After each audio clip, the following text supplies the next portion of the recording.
अजितदादांच्या अपघाताचा फायनल अहवाल आल्यानंतरच मी बोलेन. मी उगीचच लोकांच्या मनात मतभेद करणार नाही. जे मुद्दे मला बोलायचे होते त्या मुद्द्यांमध्ये काही मुद्दे रोहितदादांनी ऑलरेडीच सर्वांना सांगितलेत. माझे काही मुद्दे रोहित पवारांनी ऑलरेडीच कव्हर केलेले आहेत. VSRच्या मालकाला अटक व्हायलाच पाहिजे अशी मागणीही यावेळी जय पवारांनी केली आहे. जे मुद्दे मला बोलायचे होते त्या मुद्द्यांमधले काय मुद्दे रोहितदादांनी ऑलरेडी सगळ्यांना सांगितलेले.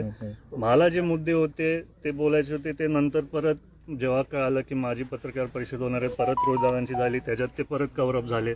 तर मला वाटते आता जोपर्यंत फायनल अहवाल येत नाही तोपर्यंत मी उगीचच लोकांच्या मनात मतभेद करण्याचं मी स्वतः करायला नाही पाहिजे. आता जे आम्हाला काय वैयक्तिक वाटतं ते वाटतं, पण जेव्हा फायनल अहवाल येईल तेव्हा मी तुमच्या समोर सगळी स्पष्ट. मला पण वाटतं की कुठेतरी तुम्हाला माहिती मी एका काळात तो व्हिडिओ टाकला जिथं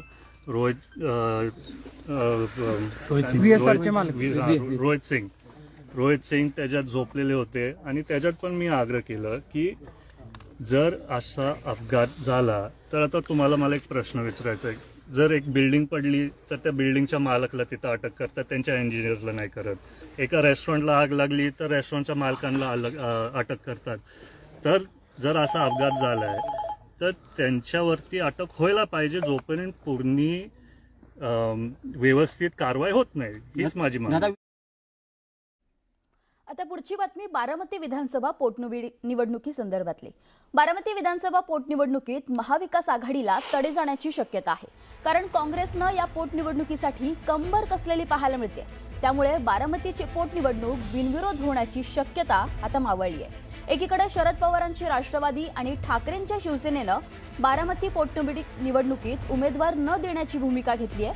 मात्र मवियाचा घटक पक्ष असलेला काँग्रेसनं थेट उमेदवार निवडणुकीच्या रिंगणात उतरवण्याची तयारी सुरू केली आहे. त्यामुळे या पोटनिवडणुकीवरून मवियातील मतभेद आता चव्हाट्यावर आले.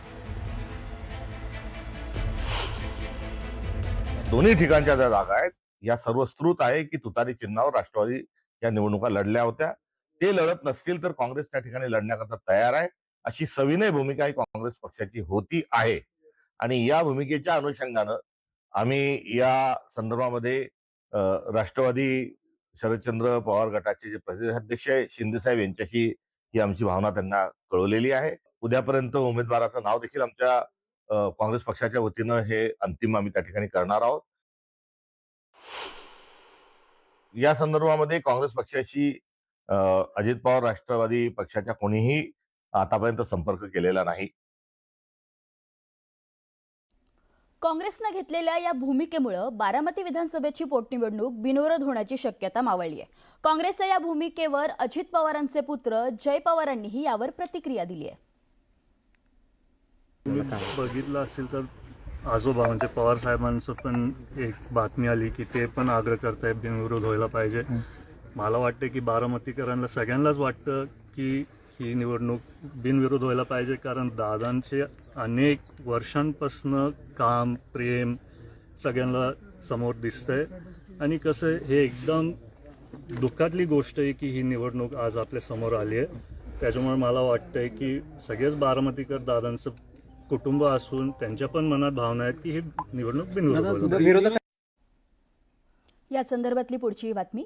अजित पवारांच्या निधनानंतर सुनेत्रा पवारांविरोधात निवडणूक लढवणार नाही अशी भूमिका शरद पवारांच्या राष्ट्रवादी काँग्रेसनं घेतली आहे. बारामतीची जी पोटनिवडणूक लागते विधानसभेची त्या बाबतीत आमच्या पक्षाने ऑलरेडी सुप्रियाताईंनी जाहीर केलेलं आहे की आमच्या पक्षातर्फे कोणताही उमेदवार लढणार नाही. आता यावर मुख्यमंत्र्यांनी देखील प्रतिक्रिया दिली आहे. बारामतीची निवडणूक ही बिनविरोध व्हावी असं आवाहन मुख्यमंत्री देवेंद्र फडणवीसांनी केलंय. सर्वच पक्षांनी सुनेत्राताईंना पाठिंबा दिला पाहिजे. माझी अशी सर्वांना विनंती असेल की ही पोटनिवडणूक बिनविरोध झाली तर महाराष्ट्राला साजेशी अशा पद्धतीनं ही परिस्थिती होईल.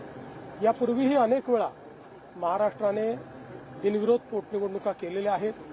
मला असं वाटतं सगळ्या पक्षांनी मन मोठं करून बिनविरोध निवडणूक केली पाहिजे. आता या सगळ्या दरम्यान नाना पटोले यांनी मात्र सपकाळांचं वक्तव्य माहीत नसल्याचं म्हटलंय. ह्या अशा घटना झाल्यानंतर त्याला बिनविरोध करायची परंपरा काँग्रेसनीच त्यावेळेस एकनाथ मुंडे पूजेच्या गेल्यानंतर काँग्रेसने केलेली होती. पण त्याच्यानंतर भाजपने त्याचं पालन केलं नाही. अशा ठिकाणी अनेक घटना झालेल्या आहेत.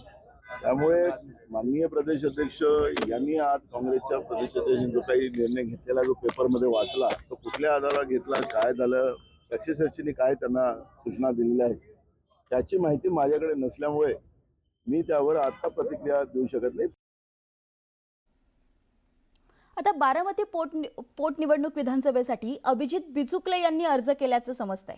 पोटनिवडणुकीसाठी अभिजित बिचुकले यांनी अर्ज दाखल केलाय.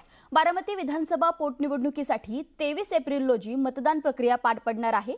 या निवडणुकीसाठी अभिजित बिचुकले यांनी देखील आपला उमेदवारी अर्ज दाखल केलाय.